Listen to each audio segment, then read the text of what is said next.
விஷயம் கேட்குற, அதாவது மது ஒழிப்புக்காக வந்து போலீஸ் ஒரு விங்கு வச்சிருப்பாங்க. ஆமா. அது எந்த வகையா, எத்தனை வகையா சொல்லிட்டு கொஞ்சம் அது சொல்லுங்க. வந்து அதிகாரிகள்ட்ட நான் பேசியிருந்தேன். ஆக்சுவலா வந்து மூணு ஜோன் இருக்கு தமிழ்நாட்டுல. தமிழ்நாட்டுல சென்னை, சேலம், மதுரை. அந்த மூணுத்துக்கும் வந்து எஸ்பி இருப்பாங்களாம். மூணுத்துக்கும் எஸ்பி.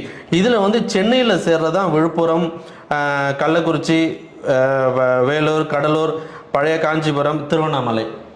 அந்த லிமிட்ல தான் வருது.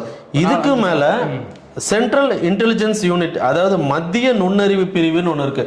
இவங்களோட வேலை என்னன்னா, ஓவரால் ஸ்டேட் வைட்ல வந்து எங்கெங்க சாராயம் விற்கிறாங்க, இந்த போதைப் பொருட்கள் வஸ்துக்கள் எங்க விற்கிறாங்கன்றத கம்ப்ளீட்டா வந்து ரிப்போர்ட் எடுத்து அந்தந்த மாவட்ட எஸ்பிக்களுக்கு தகவல் கொடுப்பாங்க. நோட் போட்டு அனுப்பிச்சிருவாங்க.